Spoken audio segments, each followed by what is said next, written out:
ಕೃಷಿ ಶೋಧನೆ ಸಾಧನೆ ಪ್ರಾಯೋಜಿತ ಸರಣಿ ಕಾರ್ಯಕ್ರಮ. ಕೃಷಿ ಕಾಮಧೇನು ರೈತರ ಸಿಹಿದೇನು, ನೀರು ಉಳಿಸಿ ಮಣ್ಣಲ್ಲಿರುವ ಕಾಂತಿ ಬೆಳೆಸಿ ಸ್ವಾವಲಂಬಿ ಸಮಗ್ರ ಕೃಷಿ ಸಾವಯವಕ್ಕೆ ಸಾಟಿ ಏನು, ಹಾಲು ಹೈನು ಕಾಡು ಜೇನು ಜೋಳ ಗೋಧಿ ಕಡಲೆ ಹತ್ತಿ ಹಲಸು ಮಾವು ಚಿಕ್ಕು ಬಿತ್ತಿ ಮಾರುಕಟ್ಟೆ ಒಡೆಯನಾಗೂ, ಜೀವನದಿಯ ಜಯಿಸಿ ಬೀಗು ಕೃಷಿ ಶೋಧನೆ ಸಾಧನೆ, ಬದುಕಿಗದೆ ಬೋಧನೆ ಬದುಕಿಗದೆ ಬೋಧನೆ ಬದುಕಿಗದೆ ಬೋಧನೆ. ಕೃಷಿ ಶೋಧನೆ ಸಾಧನೆ ಈ ಕಾರ್ಯಕ್ರಮದ ಪ್ರಾಯೋಜಕರು ಕೃಷಿ ವಿಶ್ವವಿದ್ಯಾಲಯ ಧಾರವಾಡ. ಉತ್ತರ ಕರ್ನಾಟಕದ 7 ಜಿಲ್ಲೆಗಳ ಕೃಷಿ ಶಿಕ್ಷಣ ರೈತರ ಸೇವೆಯಲ್ಲಿ ನಿರತವಾಗಿದೆ ಧಾರವಾಡ ಕೃಷಿ ವಿಶ್ವವಿದ್ಯಾಲಯ. ಮಲೆನಾಡು, ಕರಾವಳಿ ಪ್ರದೇಶ, ಉತ್ತರ ಅರೆ ಮಲೆನಾಡು, ಉತ್ತರ ಒಣ ಪ್ರದೇಶ 4 ವಲಯಗಳ ಕೃಷಿ ಶಿಕ್ಷಣ ಕಾಶಿ. ಬೋಧನೆ, ಸಂಶೋಧನೆ, ವಿಸ್ತರಣೆ 3 ಅಂಗಗಳ ಪ್ರಧಾನ ಕೇಂದ್ರವಾಗಿದೆ ಧಾರವಾಡ ಕೃಷಿ ವಿಶ್ವವಿದ್ಯಾಲಯ. ಕೃಷಿ ಪದವಿ, ಸ್ನಾತಕೋತ್ತರ, ಕೃಷಿ ಮಾರುಕಟ್ಟೆ ವ್ಯವಹಾರ, ಸಮುದಾಯ ವಿಜ್ಞಾನ, ಕೃಷಿ ಅರಣ್ಯ ಪದವಿಗಳು, ಕೃಷಿ ಸಂಶೋಧನೆ, ಕೃಷಿ ಡಿಪ್ಲೊಮಾ ನಿರಂತರ ಶಿಕ್ಷಣ ನೀಡುವಲ್ಲಿ ಕಂಕಣಬದ್ಧವಾಗಿದೆ. 28 ಕೃಷಿ ಸಂಶೋಧನಾ ಕೇಂದ್ರಗಳು, 24 ಅಖಿಲ ಭಾರತ ಬೆಳೆ ಅಭಿವೃದ್ಧಿ ಯೋಜನೆಗಳು ಕೃಷಿ ವಿಶ್ವವಿದ್ಯಾಲಯದ ಗರಿಮೆ. ವಿವಿಧ ಬೆಳೆಗಳ 210 ತಳಿಗಳು, ಬೆಳೆ ಉತ್ಪಾದನೆಯ 750ಕ್ಕೂ ಮಿಗಿಲಾದ ತಾಂತ್ರಿಕತೆಗಳೊಂದಿಗೆ ಅಭಿವೃದ್ಧಿಯತ್ತ ದಾಪುಗಾಲು. ಕರ್ನಾಟಕ ಸರ್ಕಾರದ ಯೋಜನೆಗಳು, ರಾಷ್ಟ್ರೀಯ ಕೃಷಿ ವಿಕಾಸ ಯೋಜನೆ ಮೂಲಕ ರೈತಪರ ಕಾರ್ಯಕ್ರಮಗಳ ಸಮರ್ಪಕ ಅನುಷ್ಠಾನ. ಕೃಷಿ ವಿಜ್ಞಾನ ಕೇಂದ್ರಗಳು, ಕೃಷಿ ವಿಸ್ತರಣಾ ಶಿಕ್ಷಣ ಕೇಂದ್ರಗಳು, ಸಿಬ್ಬಂದಿ ತರಬೇತಿ ಘಟಕ, ಸಮುದಾಯ ಬಾನುಲಿ ಕೇಂದ್ರ, ತಂತ್ರಜ್ಞಾನ ಮಾಹಿತಿ ಕೇಂದ್ರ ಮುಂತಾದ ವೈವಿಧ್ಯತೆ ಮೆರೆವ ರೈತರಿಗಾಗಿ ರೈತರ ಸೇವೆಯಲ್ಲಿ ಸದಾ ಕಾರ್ಯತತ್ಪರವಾಗಿದೆ ಕೃಷಿ ವಿಶ್ವವಿದ್ಯಾಲಯ ಧಾರವಾಡ.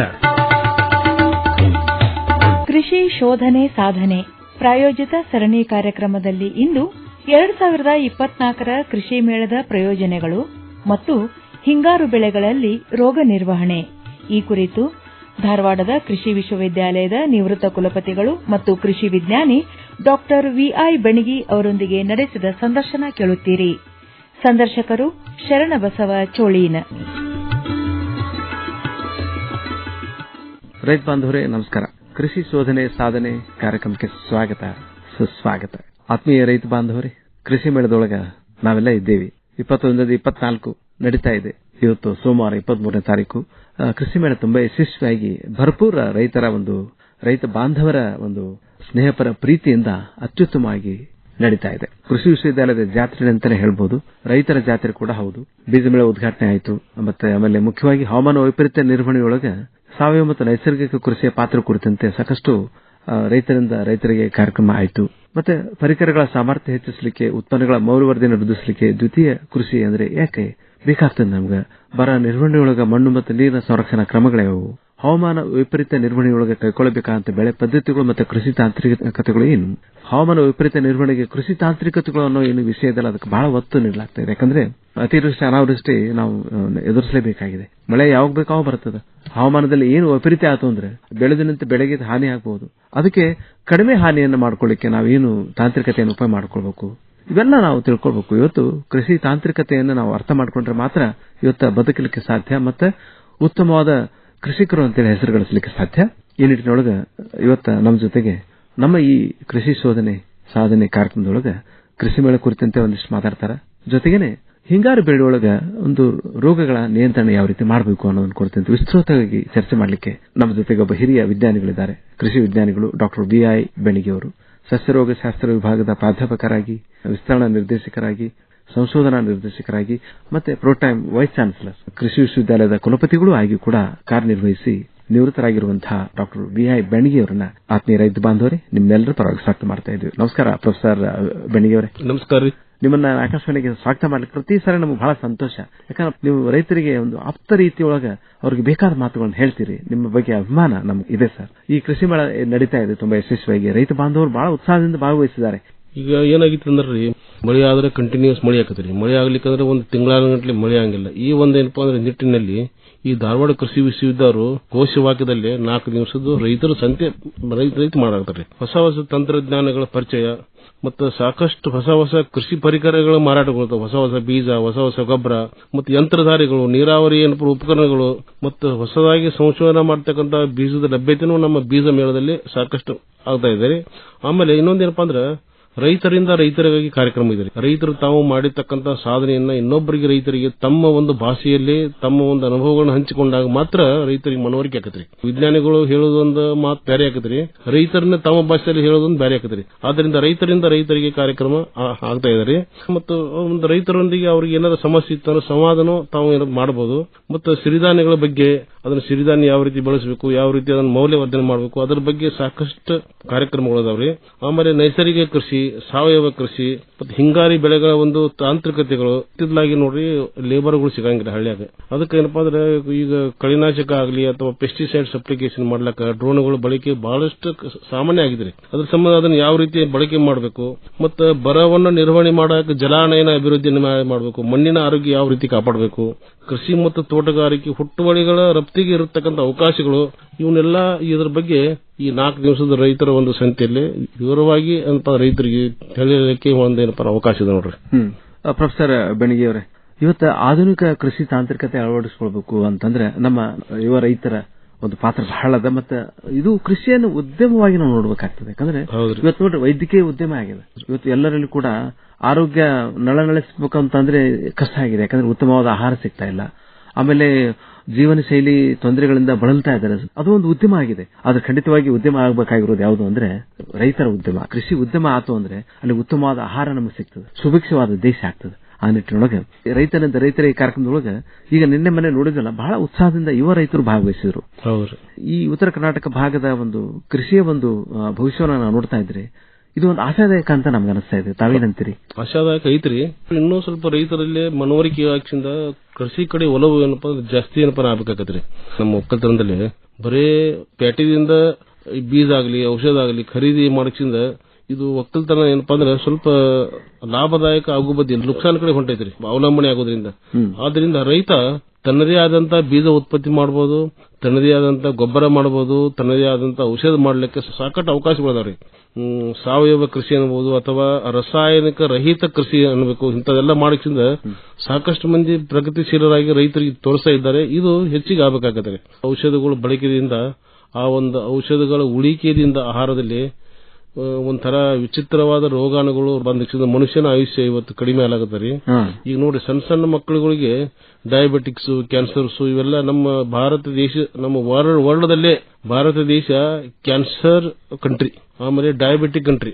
ಸೊ ಇಂಥವೆಲ್ಲ ನಾವು ಆರೋಗ್ಯ ದೃಷ್ಟಿಯಿಂದ ನಾವು ಕೃಷಿಯನ್ನ ಇವತ್ತು ಮಾಡೋದು ಬಹಳಷ್ಟು ಅವಶ್ಯಕತೆ ಇದೆ. ಪ್ರೊಫೆಸರ್ ಬೆಣಗಿ ಅವರೇ, ಈಗ ನೋಡ್ರಿ ನಾವು ಸಣ್ಣವರಿದ್ದಾಗ್ರಿ ನಮ್ಮ ಹೊಲದೊಳಗ ಈಗ ಎಣ್ಣೆಕಾಳು ಬೆಳೆ, ದ್ವಿದಳ ಧಾನ್ಯಗಳನ್ನು ಅಂತರ ಬೆಳೆ ಮಾಡಿತಿದ್ರು. 6 ತಿಂಗಳ ಬರ್ತಾವ ಅಂದ್ರೆ ಇವು ಜೊತೆಗೆ ಆರಾಮ್ ನಿಧಾನಕ್ಕೆ ಬರ್ಲಿ ಅಂತ ತಾನೇ ಬೆಳೆದ್ ಬಿಡ್ತಿದ್ವು. ಹೀಗಾಗಿ ಅಲ್ಲೇ ಒಂದು ರೋಗಗಳ ಕಾಟನು ಕಡಿಮೆ ಇತ್ತು, ಆಮೇಲೆ ಮತ್ತೆ ಈ ಕೀಟಗಳ ಕಾಟನು ಬಹಳ ಕಡಿಮೆ ಇತ್ತು, ಒಂದಕ್ಕೊಂದು ಪೂರಕವಾಗಿ ಬೆಳೀತಾ ಇದ್ವು. ಅದಕ್ಕೆ ಒಂದು ಇವತ್ತು ಮಧ್ಯಾಹ್ನ ಪರಿಕರಗಳ ಸಾಮರ್ಥ್ಯ ಹೆಚ್ಚಿಸಲಿಕ್ಕೆ ಮತ್ತು ಉತ್ಪನ್ನಗಳ ಮೌಲ್ಯವರ್ಧನೆ ವೃದ್ಧಿ ಮಾಡಲಿಕ್ಕೆ ಈ ದ್ವಿತೀಯ ಕೃಷಿ ಅನ್ನೋದ್ರ ಬಗ್ಗೆ ಒಂದು ಉತ್ತಮವಾದ ಕಾರ್ಯಕ್ರಮ ಆಯಿತು. ಇದು ಬಹುಶಃ ಈ ತರ ಒಂದು ಪರ್ಯಾಯ ಕೃಷಿಯನ್ನು ನಾವು ಯಾವಾಗಲೂ ಅವಲಂಬಿಸಬೇಕು. ಸಮಗ್ರ ಕೃಷಿಯನ್ನು ಮಾಡ್ಲಿಕ್ಕೆ ಸಾಧ್ಯ ಆದ್ರೆ ರೈತ ಬಾಂಧವ ತನ್ನ ಬದುಕನ್ನು ತಾನು ಗೆಲ್ತಾನ ಮತ್ತು ಒಂದು ರಕ್ಷಣಾತ್ಮಕವಾಗಿ ಒಂದು ಯಶಸ್ವಿ ಆಗ್ಲಿಕ್ಕೆ ಅವ್ನಿಗೆ ದಾರಿ ಆಗ್ತದೆ. ತಾವೇನಂತೀರಿ? ತಾವು ಹೇಳುದು 100% ಕರೆಕ್ಟ್ ರೀ ಸರ್. ಆದ್ರೆ ರೈತರಿಗೆ ಇದ್ರ ಬಗ್ಗೆ ತಿಳುವಳಿಕೆ ಸ್ವಲ್ಪ ಕಡಿಮೆ ಅದ್ರಿ. ಈಗ ಏನಾಗಿತ್ತು ಅಂದ್ರೆ ಪ್ರತಿಯೊಂದು ರೈತರದು ತಮ್ಮದು ಈಗ ಒಂದು ಯಾವ್ದಾರ ಒಂದು ಹೊಲದಲ್ಲಿ ಕೀಟ ಅಥವಾ ರೋಗ ಅಥವಾ ಏನಾರ ಒಂದು ಇದಾತಂದ್ರೆ ಅದಕ್ಕೆ ರಸಾಯನ ಪದೇ ಔಷಧ ಸಿಂಪಡಣೆ ಮಾಡಿ ಕೀಟಗಳು ಸಾಯಲಾರಂತ ಪರಿಸ್ಥಿತಿ ಆಗಿದ್ರಿ. ಆದ್ರಿಂದ ನಾವು ಔಷಧ ಉಪಯೋಗ ಮಾಡತಕ್ಕಂತ ಸಮಯದಲ್ಲಿ ಔಷಧಗಳು ಬದಲಾವಣೆ ಆಗಬೇಕು. ಆಮೇಲೆ ಯಾವಾಗ ನಡಬರ್ಕ ಕೆಲವೊಂದಿಷ್ಟು ಸಸ್ಯ ಮೂಲದ ಪೀಡನಾಶಕಗಳು ಅಥವಾ ಜೈವಿಕ ಮೂಲದ ಪೀಡನಾಶಕಗಳನ್ನ ಬಳಕೆಯನ್ನು ಮಾಡಿದ್ರಂದ್ರೆ ಈ ರೀತಿ ಸಮಸ್ಯೆ ಹೋಗ್ತದ್ರಿ. ಆಮೇಲೆ ಇದು ಕಾಸ್ಟ್ ಕಡಿಮೆ ಆಗತ್ರಿ ಮತ್ತು ಎಕೋ ಫ್ರೆಂಡ್ಲಿ, ನಮ್ಮ ನೈಸರ್ಗಿಕ ಪೂರಕವಾಗಿ ಆಗತಕ್ಕಂತ ಕೆಲಸ ಇದೆ. ಅಂದ್ರೆ ಸಹಜವಾದ ಕೃಷಿಯನ್ನ ಮತ್ತು ಸರಳವಾದ ಕೃಷಿಯನ್ನ ಮಾಡ್ಲಿಕ್ಕೆ ನಮ್ಮ ರೈತ ಬಾಂಧವ ಮುಂದೆ ಬರ್ಬೇಕು ಅನ್ನೋದು. ಹೀಗಾಗಿ ಸಾವಯವ ಕೃಷಿ ಮಾಡ್ಲಿಕ್ಕೆ ಎಷ್ಟು 50,000 ಕೊಟ್ಟರು ಕೂಡ ನಿಮಗೆ ಒಳ್ಳೆ ಗೊಬ್ಬರ ಸಿಗ್ತಾ ಇಲ್ಲ ಅಂತ ಒಂದು ಪರಿಸ್ಥಿತಿ ರೈತರಿಗಿದೆ. ಇದು ಚಿಂತಾಜನಕ ಸ್ಥಿತಿ. ಹಿಂಗಾಗಬಾರ್ದು ಅಂದ್ರೆ ನಾವು ಮೂಲ ಕೃಷಿಯನ್ನ ಮರಿಬಾರ್ದು, ಅದನ್ನ ಇಟ್ಕೊಂಡು ಆಧುನಿಕ ಕೃಷಿಯನ್ನು ಕೂಡ ನಾವು ಮಾಡಬೇಕು ಅಂತ ತಾವ್ ಹೇಳ್ತೀರಿ. ಹೌದೌದ್ರಿ. ಪ್ರತಿಯೊಬ್ಬ ರೈತ ಒಂದರ ಯಾಕೊಲ್ಲಕ್ಕೆ ಸಣ್ಣದೊಂದು ಆಕಳ ಸಾಗಲಿಕ್ಕಂದ್ರೆ ಒಂದು ಸಣ್ಣದೊಂದು ಆಡ್ಮರಿಯ ಯಾಕೊಲ್ಲ ಸಾಕ್ಬೇಕು. ಒಕ್ಕಲ್ತನದಲ್ಲಿ ಪ್ರಾಣಿಗಳ ಪಾತ್ರ ಬಹಳಷ್ಟು ಐತ್ರಿ. ಈಗ ಆಕಳುಗಳು ಇವನ್ನೆಲ್ಲ ನಾವು ಹಾಲಿನ ಸಂಬಂಧ ಸಾಕಬಾರ್ದು. ಆಕಳ ಉಚ್ಚಿ ಮತ್ತು ಆಕಳ ಒಂದು ಸಗಣಿ ಸಂಬಂಧ ನಾವು ಸಾಕ್ಬೇಕು ಏನ್ರಿ. ಆದ್ರಿಂದ ಈಗ ನೋಡ್ರಿ, ಮಹಾರಾಷ್ಟ್ರಕ್ಕೆ ಹೋದ್ರೆ 1 ಲೀಟರ್ ಆಕಳ ಉಚ್ಚಿಗೆ 80 ರೂಪಾಯಿ, ಆಕಳ ಹಾಲಿಗೆ 35 ರೂಪಾಯಿ 40 ರೂಪಾಯಿ, ಆದ್ರೆ ಉಚ್ಚಿಗೆ 80 ರೂಪಾಯಿ. ಮತ್ತು ಆಕಳ ಸಗಣಿ ನೀವು ಗೂಗಲ್ದಲ್ಲಿ ಮಾಡ್ರಿ, 5 ಕೆಜಿ ಆಕಳ ಸಗಣಿಗೆ 400 ರೂಪಾಯಿ ಅದರಿ. ಅಂದ್ರೆ ಎಷ್ಟು ಮಹತ್ವ ಐತಿ. ಅದಕ್ಕೆ ರೈತರು ಇಂಥವೆಲ್ಲ ತಿಳ್ಕೊಂಡ್ಕಿಂದ ಒಂದು ಒಕ್ಕಲ್ತನ ಅಂದ್ರೆ ನಾವು ರೈತ ಅಂತ ಅನ್ಸ್ಕೋಬೇಕಂದ್ರೆ ಒಂದು ಆಕಳ ಅಥವಾ ಒಂದು ದನ ಸಾಕ್ಬೇಕ್ರಿ. ಇದು ಬೇಸಸ್. ಇಲ್ಲಿಕಂದ್ರೆ ಅವಾಗ ತಿಪ್ಪಿ ಗೊಬ್ಬರ ಸಿಗಂಗಿಲ್ಲ. ಈಗ ಹಳ್ಳಿ ಒಳಗೆ ದನ ಸಾಕೋದು, ಎತ್ತುಗಳು ಏನಪ್ಪಾ ಅಂದ್ರೆ ಸಾಕೋದು ಬಹಳಷ್ಟು ಕಷ್ಟ ಆಗಿದ್ರಿ. ಎಷ್ಟೋ ಮಂದಿ 8 ಎತ್ತಿನ ಕಮತ 4 ಎತ್ತಿನ ಕಮತ ಅಂತ ಹೇಳ್ತೀವಿ. ಈಗೆಲ್ಲ ಎತ್ತುಗಳು ಬರೀ ಏನಪ್ಪಾ ಅಂದ್ರೆ ಅದು ಯಂತ್ರೋಪಕರಣಗಳ ಮೇಲೆ ಅವಲಂಬನೆ ಆಗೈತಿ. ಯಂತ್ರೋಪಕರಣಗಳು ಇರ್ಲಿ, ಅವಲಂಬನೆ ಮಾಡ್ಲಿ. ಯಾಕಂದ್ರೆ ಈಗ ಲೇಬರ್ ಏನಪ್ಪಾ ಸಮಸ್ಯೆ ಐತ್ರಿ, ಯಂತ್ರೋಪಕರಣ ಮಾಡ್ಲಿ. ಆದ್ರೆ ಜೊತೆಗೆ ನಮ್ಗ ಪ್ರಾಣಿಯ ಒಂದು ಸಂಕುಲ ಬೇಕೇ ಬೇಕ್ರಿ. ಅಂದ್ರೆ ನಮ್ಮ ಏನಪ್ಪಾ ಒಕ್ಕಲ್ತನ ಆಗೈತಿ. ಇರ್ಲಿಕ್ಕಂದ್ರೆ ಒಕ್ಕಲ್ತನ ಹಾಳಾಗೈತಿ. ಯಾಕಂದ್ರೆ ನಾವು ಹೇಳ್ತೀವಿ ವಿಜ್ಞಾನಿಗಳು, ಮಣ್ಣಿನಲ್ಲಿ ಸಾವಯವ ಇಂಗಾಲ ಯಶಸ್ವಿ ಕೃಷಿ ಮಾಡ್ಬೇಕಾದ್ರೆ 0.8 ರಿಂದ 1% ಇರಬೇಕು. ಆದ್ರೆ ಇವತ್ತು ಆಘಾತಕರವಾದ ಸಂಗತಿ ಅಂದ್ರೆ ನಮ್ಮ ಕರ್ನಾಟಕದಲ್ಲಿ ಸಾವಯವ ಇಂಗಾಲ ಎಷ್ಟೈತೆ ಅಂದ್ರೆ 0.2 ದಿಂದ 0.3% ಐತ್ರಿ. ಹೀಗಾಗಿ ರೈತರು ಸರ್ಕಾರಿ ಗೊಬ್ಬರ ಮೇಲೆ ಅವಲಂಬನೆಯಾಗಿ ಹೆಚ್ಚು ಬೆಳವಣಿಗೆ ಮಾಡಕ್ಕಿಂತ ಇವತ್ತು ಭೂಮಿ ಸೌಳು ಜೌಳು ಆಗಲಕ್ಕೆ ಕಾರಣೀಭೂತರಾಗಿ. ಎಲ್ಲ ತಿಪ್ಪಿ ಗೊಬ್ಬರದಲ್ಲಿ ಜೀವಾಣು ಇರ್ತಾವೆ, ಸಾಕಷ್ಟು ಕೋಟ್ಯಾನು ಜೀವಾಣು ಇರ್ತಾವೆ. ಭೂಮಿ ಒಂದು ಗಿಡದ ಬೇರಿನ ಸುತ್ತಮುತ್ತ ಇರತಕ್ಕಂತ ನಾವು ರೈಜೋಸ್ಪಿಯರ್ ಅಂತ ಹೇಳ್ತೀವಿ. ಆ ಬೇರಿನ ಸುತ್ತಮುತ್ತ ಇರತಕ್ಕಂತ ವಾತಾವರಣದಲ್ಲಿ ಉಪಯೋಗಕಾರಿ ಸೂಕ್ಷ್ಮಾಣುಜೀವಿಗಳು ಇದ್ರೆ ನಮ್ಮ ಒಕ್ಕಲ್ತನ ಉಳಿತೈತಿ. ಇರ್ಲಿಕ್ಕಂದ್ರೆ ನಮ್ಮ ಒಕ್ಕಲ್ತನ ಬಹಳಷ್ಟು ಗಂಭೀರವಾದ ಪರಿಸ್ಥಿತಿ. ನೀವು ಎಂತ ಮಾತು ಹೇಳಿದ್ರೆ ಪ್ರೊಫೆಸರ್, ಯಾಕಂದ್ರೆ ಮಣ್ಣಿನಲ್ಲಿ ಜೀವ ಇದ್ರೆ ನಮ್ಮ ಮುಖದಲ್ಲಿ ಜೀವ ಇರ್ತದೆ. ಅಂದ್ರೆ ಮಣ್ಣಿನಲ್ಲಿ ಜೀವ ಅಂದ್ರೆ ಈ ಸೂಕ್ಷ್ಮ ಜೀವಿಗಳು, ಎರೆಹುಳು, ಅಂದ್ರೆ ಮಣ್ಣು ನೋಡಿದ ಕೂಡ ನಮಗೆ ಒಂದು ಖುಷಿ ಆಗ್ಬೇಕು, ಆ ಒಂದು ಭಾವನೆ ಬರಬೇಕು ಹೇಳ್ತಾ ಕೃಷಿ ಮೇಳ ಬಹುಶಃ ಇವೆಲ್ಲ ವಿಷಯಗಳನ್ನ ನಮ್ಮ ರೈತ ಬಾಂಧವರಿಗೆ ಅಲ್ಲಿ ನಮ್ಮ ಕೃಷಿ ಮೇಳದಲ್ಲಿ ಯಾವುದೇ ರೈತರು ತಮ್ದು ಯಾವುದೇ ಸಮಸ್ಯೆ ಇರ್ತಾರ ಅಲ್ಲೊಂದು ದೊಡ್ಡ ಒಂದು ಪೆಂಡಾಲ್ ಐತ್ರಿ. ಎಲ್ಲಾ ವಿಜ್ಞಾನಿಗಳ ಒಂದು ತಜ್ಞರು ಇರ್ತಾರೋ, ಅವ್ರು ಬೇಕಾದ ಸಮಸ್ಯೆ ಇದ್ರು ಸಹ ಅವರು ನೇರವಾಗಿ ತಜ್ಞರ ಸಂಕಟ ಮಾತಾಡಿ ಬಗೆಹರಿಸುವ ಒಂದು ಫಲದಲ್ಲಿ ಅವರು ಅಳವಡಿಕೆ ಮಾಡಿದ್ರೆ ಅಂದ್ರೆ ಒಳ್ಳೇದಾಗಿ ಒಂದು ಅವರಿಗೆ. ಇನ್ನು ನಾಳೆ ಅವಕಾಶ ಇದೆ. ಎಣ್ಣೆಕಾಳು ಮತ್ತೆ ದ್ವಿದಳ ಧಾನ್ಯ ಉತ್ಪಾದನೆ ಹೆಚ್ಚಿಸಲಿಕ್ಕೆ ಏನೇನು ಅಗತ್ಯ ಕೃಷಿ ತಾಂತ್ರಿಕತೆಗಳಿದೆ ಅನ್ನೋದಕ್ಕೆ ಒಂದು ಗೋಷ್ಠಿಗಳದ. ಆಮೇಲೆ ಕನ್ನಡ ಕೃಷಿ ಗೋಷ್ಠಿ ಕೂಡ ಐತಿ. ಅಂದ್ರೆ ಬರಹಗಾರರು ಇದ್ದಾರೆ ಕೃಷಿಕರು, ಅವರು ತಮ್ಮ ಒಂದು ಬರವಣಿಗೆಯನ್ನ ಅಲ್ಲಿ ಪ್ರಕಟ ಮಾಡಬಹುದು. ಮತ್ತೆ ರೈತರಿಂದ ರೈತರಿಗೆ ಕಾರ್ಯಕ್ರಮ ಅಂತೂ ಬಹಳ ವಿಶೇಷವಾಗಿ ರೈತರ ಮಾತುಗಳನ್ನ ರೈತರು ಕೇಳ್ತಾರೆ, ಅವರ ಒಂದು ಅನಿಸಿಕೆಗಳನ್ನ ಅವ್ರು ಕೇಳ್ತಾರೆ. ಅದಕ್ಕೆ ವಿಜ್ಞಾನಿಗಳು ಮಾತಾಡೋಕ್ಕಿಂತ ರೈತರು ಏನು ಮಾತಾಡ್ತಾರಲ್ಲ ಅದು ಕರೆಕ್ಟ್ ಹಸಿಗೋಡೆಯಾಗ ಹಳ್ಳ ಪ್ರಗತಿಪರ ರೈತರ ಮಾತುಗಳು ಬಹಳ ರೈತರ ತಲೆ ಒಳಗೆ ಹೋಗ್ತಿರ. ಡಾಕ್ಟರ್ ವಿ.ಐ. ಬೆಣಿಗೆ ಅವರೇ, ಇವತ್ತ ಯಾವುದೇ ಒಂದು ಬೆಳೆ ಬೆಳಿಬೇಕು ಅಂತಂದ್ರೆ ರೋಗ ನಿಯಂತ್ರಣ ಮಾಡೋದು ಬಹಳ ಪ್ರಮುಖ ಅದ. ಈಗ ನೋಡ್ರಿ, ಒಳ್ಳೆ ಮಳೆ ಆಗಿದೆ, ನಮ್ಮ ರೈತ ಬಾಂಧವನಿಗೆ ಮುಖದಲ್ಲಿ ಸಾಕಷ್ಟು ಮಂದಹಾಸ. ಯಾಕಂದ್ರೆ ಈಗ ಹಿಂಗಾರಿಗೆ ಭೂಮಿಯನ್ನು ಸಿದ್ಧಪಡಿಸಿಕೊಳ್ತಾ ಇದ್ದಾನ, ಮತ್ತೆ ಒಳ್ಳೆ ಬೀಜಗಳನ್ನು ಹಾಕೊಂಡು ಇವತ್ತು ಒಳ್ಳೆ ಇಳುವರಿ ತೆಗಿಬೇಕು ಅಂತ ಕಾತರದಿಂದ ಕಾಯ್ತಾ ಇದ್ದಾನೆ. ಈಗ ಮೊದಲ ನಾವು ಏನ್ ರೋಗಗಳು ಬರಬಹುದು ನಮ್ಮ ಒಂದು ಬೆಳೆಗಳಿಗೆ ಅಂತ ಮೊದಲ ಗೊತ್ತು ಮಾಡಿ ಇಟ್ಕೊಂಡ್ರೆ ಖಂಡಿತವಾಗಿ ಕೂಡ ಅದಕ್ಕೆ ಪರಿಹಾರ ಆಗ್ತದೆ. ಅದಕ್ಕೆ prevention is better than cure ಅಂತೀವಲ್ರಿ. ಹಂಗೆ ಡಾಕ್ಟರ್ ಬೆಣಿಗೆ ಅವರೇ, ಸಾಮಾನ್ಯವಾಗಿ ಹಿಂಗಾರಿಗೆ ಬರುವಂತಹ ರೋಗಗಳು ಹೇಳ್ಬೋದಾ? ಈ ಸದ್ಯ ಹಿಂಗಾರಿ ಬೆಳೆದ ಮುಖ್ಯವಾದ ಬೆಳೆ ಅಂದ್ರೆ ಒಂದು ಕಡ್ಲಿ ಏನ್ರಿ. ಕಡ್ಲಿಗೆ ಒಂದು ರೋಗ ಬರ್ತೈತಿ, ನೆಟ್ಟೆ ರೋಗ ಅಥವಾ ಗಿಡ ಒಣಗತಕ್ಕಂತ ರೋಗ ಬರ್ತೈತ್ರಿ. ಇದು ಎಲ್ಲಾ ಒಂದು ಉತ್ತರ ಕರ್ನಾಟಕದ ಎಲ್ಲಾ ಭಾಗದಲ್ಲಿ ಐತ್ರಿ. ವರ್ಷದಿಂದ ವರ್ಷಕ್ಕೆ ಹೆಚ್ಚಾಗಲಾಗತ್ರಿ. ಇದಕ್ಕೆ ನಾವು ಏನ್ ಮಾಡ್ಬೇಕಪ್ಪ ಅಂದ್ರೆ, ಈಗ ಹೋದ ವರ್ಷ ಕಡ್ಲಿ ಇತ್ತಂದ್ರೆ ಅಲ್ಲಿ ಕಡ್ಲಿ ಹಾಕಬಾರ್ದು, ಅಂದ್ರೆ ಬೆಳೆಗಳ ಪರಿವರ್ತನೆ ಮಾಡ್ಬೇಕು. ಇದು ಒಂದೇ ಕೆಲಸ. ಆಮೇಲೆ ಹೋದ ವರ್ಷ ಕಡ್ಲಿದಲ್ಲಿ ನೆಟ್ಟೆ ರೋಗ ಬಂತಂದ್ರೆ ಈ ವರ್ಷ ಅಲ್ಲಿ ಕಡ್ಲಿ ಹಾಕೋ ಬದಲಿ ಜ್ವಾಳ ಹಾಕ್ಬೇಕ್ರಿ, ಬೆಳೆಗಳ ಪರಿವರ್ತನೆ ಮಾಡ್ಬೇಕು. ಎರಡನೇದು ಅಂಶ ಏನಪ್ಪಾ ಅಂದ್ರೆ, ಕಡ್ಲಿ ಒಳಗ ಒಂದು ನಮ್ಮ ಕೈಯಾಗ ಬರ್ತಾರೆ ಹಿಡಿಮುಟ್ಟಿ ಬರ್ತಕ್ಕಂತ ಒಂದು ಜ್ವಾಳ, ಹಿಂಗಾರಿ ಜ್ವಾಳ, ಆ ಬೀಜ ಮಿಕ್ಸ್ ಮಾಡಿ ಹಾಕ್ಬೇಕ್ರಿ ಅದ್ರಾಗ ಕಡ್ಲಿ ಒಳಗ. ಇದರಿಂದ ಲಾಭ ಎಷ್ಟು ಅದಾವ ಅನ್ನೋದು ಹೇಳ್ತೀನಿ ಕೇಳ್ರಿ. ಇದ್ರಾಗ ಏನ್ ರೊಕ್ಕ ಏನು ಖರ್ಚಿಲ್ಲ, ಕಡ್ಲಿ ಅಂತ ಬಿತ್ತಿರ್ತಾರೋ ಅದ್ರಾಗ ಅಲ್ಲೊಂದು ಇಲ್ಲೊಂದು ಏನಪ್ಪಾ ಅಂದ್ರೆ ಜ್ವಾಳ ಏನಪ್ಪಾ ಅಂದ್ರೆ ಸಿಡಿಗಳಾಗಿ ಹೋಗ್ತೈತ್ರಿ. ಇದರಿಂದ ಲಾಭ ಏನಂದ್ರೆ, ಜ್ವಾಳದ ಬೇರಿನಲ್ಲಿ ದೇವರೊಂದು ವಿಶೇಷವಾದ ಒಂದು ಶಕ್ತಿ ಕೊಟ್ಟನ್ರಿ. ಒಂದು ಬೇರಿನಲ್ಲಿ ಒಂದು ರಸ ಏನಪ್ಪಾ ಅಂದ್ರೆ ಸ್ರವಿಸ್ತೈತ್ರಿ. ಅದು ರಸ ಸ್ರವಿತಂದ್ರೆ ಭೂಮಿಯಲ್ಲಿ ತಿರುಗಾಡತಕ್ಕಂತ ರೋಗಾಣು ಇರ್ತದಿಲ್ಲ, ಅದು ಮುಂದೆ ಏನಪ್ಪಾ ಅಂದ್ರೆ ಹೋಗಂಗಿಲ್ಲ. ಇದು ಒಂದೇದ್ರಿ. ಎರಡನೇದು, ಜ್ವಾಳದ ಎಲಿ ಕೆಳಗೆ ಆ ಒಂದು ಕಡ್ಲಿಗೆ ಮತ್ತು ತೊಗರಿಗೆ ಬರ್ತಕ್ಕಂತ ಕೀಟಗಳನ್ನ ಪರತಂತ್ರ ಜೀವಿಗಳು, ಪರಾವಲಂಬಿ ಕೀಟಗಳು ಎಲಿ ಕೆಳಗಿರ್ತಾವ್ರಿ. ಇದೊಂದು. ಮೂರನೇದು ಏನಪ್ಪಾ ಅಂದ್ರೆ, ಈಗ ಒಂದು ಕಡ್ಲಿಗೆ ಬರ್ತಕ್ಕಂತ ಕೀಟವನ್ನು ತಿನ್ನಾಕ ಈ ಕಡ್ಲಿ ದೊಡ್ಡದಾಗಿರ್ತೈತ್ರಿ, ಅದಕ್ಕೆ ಪಕ್ಷಿಗಳು ಕುಂದ್ರಾಕ ಅದಕ್ಕೊಂದು ಪಕ್ಷಿಧಾಮ ಹಾಕ್ಬಿಡ್ತಾರೆ. ಹೌದು, ಪಕ್ಷಿಧಾಮ ಅಂತಂದ್ರೆ ನಮ್ಮಲ್ಲೇ ಕೃಷಿ ಸಂಶೋಧನಾ ಕೇಂದ್ರ ಗುಲ್ಬರ್ಗದಲ್ಲಿ ಸಂಶೋಧನೆ ಮಾಡಿದ್ರು. ಅಲ್ಲಿ ಏನ್ ಮಾಡಿರಪ್ಪ ಅಂದ್ರೆ, ಒಂದು ಏನಪ್ಪಾ ಅಂದ್ರೆ ಪಕ್ಷಿ ಒಂದು ದಿವಸಕ್ಕೆ ಎಷ್ಟು ಕೀಟಗಳನ್ನ ಆರಿಸಿ ತಿಂತೈತಿ. ಅದು ಆರಿಸಿ ತಿನ್ನೋದು ದಪ್ಪಂದ ತಿಂತರಿ, ಹೊಳ ತಿಂತರಿ. ದಪ್ಪನ ಹುಳ ಔಷಧಗಳು ಹೊಡೆದ್ರು ಸಾಯಂಗಿಲ್ಲ. ಆದ್ರೆ ಅದ್ರ ಕೆಲಸ ಯಾವ್ದು ಮಾಡ್ತೈತಿ, ಒಂದು ಸಂಶೋಧನೆ ಪ್ರಕಾರ ಒಂದು ಕರಿ ಕಾಜಾನ ಒಂದು ದಿವಸಕ್ಕೆ 30 ರಿಂದ 32 ಬಲಿತ ಕೀಟಗಳನ್ನ ಆಯ್ಕೊಂಡ್ ನಿರ್ಪಂದ್ ತಿಂತೈತ್ರಿ. ಆಮೇಲೆ ಇಲ್ಲಿ ಅಕಸ್ಮಾತ್ ಕುಂತಂದ್ರ ಇಲ್ಲಿಂದ ಒಂದು 30 ಫೂಟ್ ಎಲ್ಲಾರ ಒಂದು ಹುಳ ಅಕಸ್ಮಾತ್ ಅಳಗಾಡಕತ್ತಂದ್ರ ಅದಕ್ಕೆ ಸೆನ್ಸೇಷನ್ ಹಾಕಿದ್ರಿ, ಗೊತ್ತಾಕಿದ್ರಿ. ಅದೆಲ್ಲ ಇವೆಲ್ಲ ಬಯೋಲಾಜಿಕಲ್ ಕಂಟ್ರೋಲ್. ಇದಕ್ಕೇನು ಬಹಳ ರೊಕ್ಕ ಪಕ್ಕ ಇಲ್ಲ. ಕಡ್ಲಿ ಹಾಕತಕ್ಕಂತ ಸಮಯದಲ್ಲಿ ಒಂದು ಮುಟಿಗೆಗೆ ಜ್ವಾಳ ಹಾಕ್ಬಿಡುದು. ಆ ಜ್ವಾಳದ ದಂಟ ಅದಕ್ಕೊಂದು ಸ್ಟೇಷನ್ ಹಾಕತ್ತ. ಜ್ವಾಳದ ದಂಟ ಪಕ್ಷಿಗಳಿಗೆ ಅನುಕೂಲ ಆಗಿದ್ರಿ. ಯಾಕಂದ್ರೆ ಕಡ್ಲಿ ಮೇಲೆ ಕೂತ ಅದು ಬೀಳ್ತೈತಿ ಅಂತಕ್ಕಂಥ ಭಯ ಇರ್ತದ್ರಿ. ಜ್ವಾಳದ ಮೇಲೆ ಕೂತ ಆರಾಮ್ಸ್ರಿ ಬಂದ ಎಲ್ಲ ಬರ್ತಕ್ಕಂಥ ಕೀಡುಗಳು ಆಯ್ತಿದ್ರಿ. ಇದು ಒಳ್ಳೇದ್ರಿ. ಆಮೇಲೆ ಇತ್ತೀಚೆಗೆ ನಮ್ಮ ಕೃಷಿ ವಿಶ್ವವಿದ್ಯಾಲಯದಲ್ಲಿ ಅಥವಾ ಪ್ರೈವೇಟ್ ಕಂಪನಿಯವರು ಕೆಲವೊಂದು ರೋಗ ನಿರೋಧಕ ತಳಿಗಳದಾವ್ರಿ. ಅಂತವನು ಕೆಲವೊಂದು ಸಾಧ್ಯ ಇದ್ದರೆ ತಮ್ಮ ಪ್ರದೇಶಕ್ಕೆ ಸೂಟ್ ಆಗಿತ್ತಂದ್ರೆ ಅದನ್ನು ಸಹ ಬಳಕೆಯನ್ನು ಮಾಡಬಹುದು. ಈ ರೀತಿ ಮಾಡಿಸಿಂದ ನಾವು ನೈಸರ್ಗಿಕವಾಗಿ ರೋಗವನ್ನು ಹತೋಟಿ ಮಾಡಬಹುದು. ಆಮೇಲೆ ಒಮ್ಮೊಮ್ಮೆ ಏನು ಬರ್ತಾವಂದ್ರೆ ಪರಿಸ್ಥಿತಿ, ಈಗ ಗೊಣ್ಣಿ ಹುಳುಗಳು ಆಗಿದ್ರಿ ಪ್ರಾಬ್ಲಮ್. ಹಿಂಗಾರಿ ಬೆಳೆಗಳು ಗೊಣ್ಣಿ ಹುಳ ಬಹಳಷ್ಟು ಕಾಟ ಐತ್ರಿ ಸರ್. ಗೊಣ್ಣಿ ಹುಳಕ್ಕೆ ಏನ್ ಮಾಡ್ಬೇಕಂದ್ರೆ ಫಸ್ಟ್ ನಾವು ಏನ್ ಮಾಡಬೇಕು, ಟ್ರೈಕೋಡರ್ಮಾ ಬೀಜೋಪಚಾರ ಮಾಡೋಕ್ಕಿಂತ ಮೊದಲು ಕ್ಲೋರೋಫರಿಫಾಸ್ 10 ml 1 ಕಿಲೋ ಬೀಜಕ್ಕೆ ಡ್ರೈ ಆಗಿ ಮೊದಲು ಬೀಜೋಪಚಾರ ಮಾಡಬೇಕು. ನಂತರ ನಾವು ಟ್ರೈಕೋಡರ್ಮಾ ಮಾಡಬೇಕು. ಟ್ರೈಕೋಡರ್ಮಾ ಬೀಜೋಪ ಮಾಡಿದ ನಂತರ ರೈಜೋಬಿಯಂ ಬೀಜೋಪಚಾರ ಮಾಡಬೇಕು. ಯಾಕಂದ್ರೆ ಅವರಿಗೆ ರೈತರಿಗೆ ಸೀಕ್ವೆನ್ಸ್ ಗೊತ್ತಿಲ್ಲ, ಯಾವ್ದು ಎಲ್ಲ ಕೂಡಿ ಮಿಕ್ಸ್ ಮಾಡ್ತಾರೆ. ಆ ರೀತಿ ಮಾಡೋದಕ್ಕಿಂತ ನಮ್ಗ ಅಲ್ಲಿ ಕೀಟದ ಪ್ರಾಬ್ಲಮ್ ಇತ್ತಂದ್ರೆ ಕ್ಲೋರೋಪರಿಫಾಸ್ ಬೀಜೋಪಚಾರ ಮಾಡಬೇಕು. ಇಲ್ಲಿಕರ ಬೇಡ, ಇಲ್ಲಿಕರ ಟ್ರೈಕೋಡರ್ಮಾ ಬೀಜೋಪಚಾರ ಮಾಡಿ ನಂತರ ನೈಸರ್ಗಿಕವಾಗಿ ಕೆಲವೊಂದು ಸಾರಜನಕವನ್ನು ಫಿಕ್ಸೇಷನ್ ಮಾಡತಕ್ಕಂಥ ಜೀವಾಣುಗಳು ರೈಜೋಬಿಯಂ ಅಂತಕ್ಕಂಥದ್ದು ಅದನ್ನ ಒಂದು 250 ಗ್ರಾಮ್ ಒಂದು ಎಕರೆಗೆ ಬೀಜೋಪಚಾರ ಮಾಡಿರಂದ್ರ ಈ ಕಡೆ ಭೂಮಿನೂ ಚೆನ್ನಾಗೈತಿ, ಬೇರಿನ ಮೇಲೆ ಗಂಟು ಹಾಕೈತಿ, ಮತ್ತು ರೋಗಾಣುಗಳನ್ನು ಹತೋಟಿ ಹಾಕೈತಿ ನೋಡ್ರಿ. ಡಾಕ್ಟರ್ ವಿ.ಐ. ಬೆಣಿಗೆ ಅವರೇ, ಈ ಕೃಷಿ ತಾಂತ್ರಿಕತೆಯನ್ನು ತಿಳ್ಕೊಳ್ಳೋದು ಅವಶ್ಯಕತೆ ಎಷ್ಟಿದೆ ನಮ್ಮ ರೈತ ಬಾಂಧವರಿಗೆ? ಆರಂಭಿಕವಾಗಿ ನಾವು ಸರಿಯಾಗಿ ನಮ್ಮ ಬಿತ್ತನೆ ಮಾಡ್ಬೇಕಲ್ಲ. ಮೊದಲ ಒಕ್ಕಲ್ತನ ಯಾರು ಬೇಕಾದವ್ರು ಮಾಡ್ತಿದ್ರು. ಶಾಲಿ ಕಲೀಲಿಂದ ಒಕ್ಕಲ್ತನ ಮಾಡಂದ್ ಬರ್ತಿದ್ರು. ಆದ್ರೆ ಈಗಿನ ಪರಿಸ್ಥಿತಿ ಹೆಂಗಿಲ್ಲ. ಯಾಕಂದ್ರೆ ಒಕ್ಕಲ್ತನದಲ್ಲಿ ಬಹಳಷ್ಟು ವಿಷಯಗಳು ಸಮೃದ್ಧ ಆಗ್ಯಾವ್ರಿ. ಬಹಳಷ್ಟು ವಿಷಯಗಳನ್ನು ತಿಳ್ಕೊಂಡು ನಾವು ಇವತ್ತು ಒಕ್ಕಲ್ತನ ಏನಪ್ಪ ಮಾಡೋದು ಅನಿವಾರ್ಯತೆ ಬಂದಿದ್ರಿ. ಆದ್ರಿಂದ ಜಾನರು ಮಾಡೋದು ಯಾವ್ದಪ್ಪ ಅಂದ್ರೆ ಒಕ್ಕಲ್ತನ. ಇಲ್ಲಿ ನೋಡಿ, ಕೆಲವು ಮಂದಿ ಎಲ್ಲ ಇಂಜಿನಿಯರ್ಸ್ಗಳು, ಕೆಲವು ಮಂದಿ ಶಾಲಿ ಕಲ್ತವ್ರು, ದೊಡ್ಡ ದೊಡ್ಡ ವಿದ್ಯಾವಂತರು ಒಕ್ಕಲ್ತನಕ್ಕೆ ಹೋಗಿ ಒಳ್ಳೆ ಲಾಭವನ್ನು ಪಡೆತಕ್ಕಂತ ಎಕ್ಸಾಂಪಲ್ಗಳು ಸಾಕಷ್ಟು ಅದಾವ್ರಿ. ಯಾಕಂದ್ರೆ ಇಲ್ಲಿ ತಾಂತ್ರಿಕತೆಗಳನ್ನ ತಿಳ್ಕೊಂಡು ಅಳವಡಿಕೆ ಏನಪ್ಪ ಮಾಡೋದು ಬಹಳಷ್ಟು ಮಹತ್ವ ಐತ್ರಿ. ಡಾಕ್ಟರ್ ಬೆಣಿಗೆ ಅವರ, ಉತ್ತರ ಕರ್ನಾಟಕ ಭಾಗದೊಳಗ ಈ ಕಬ್ಬು ಬೆಳಿತಾರೆ, ಇಲ್ಲಾಂದ್ರೆ ಹತ್ತಿ ಬೆಳಿತಾರೆ. ಇವತ್ತು ಜೋಳ ಸಹಿತ ಬೆಳೆದ್ ಬಿಟ್ಬಿಟ್ಟ ತಾವು ಕೊಂಡ್ಕೊಂಡು ತಿಂತಾರ, ಅವನು ಇನ್ನೊಬ್ಬರ ಕಡೆ ತೊಗೊಂಬರ್ತಾರ. ಈ ನಮ್ಮ ಆಹಾರ ಬೆಳೆಗಳನ್ನ ನಾವು ಯಾಕೆ ಬೆಳೀತಾ ಇಲ್ಲ? ಈ ಕುರಿತಂತೆ ಲಕ್ಷ್ಯ ಹರಿಸಬೇಕಲ್ಲ ರೈತ ಬಾಂಧವರು. ಅದರ ಲಾಭ ಇದೇನು, ಹೇಗೆ?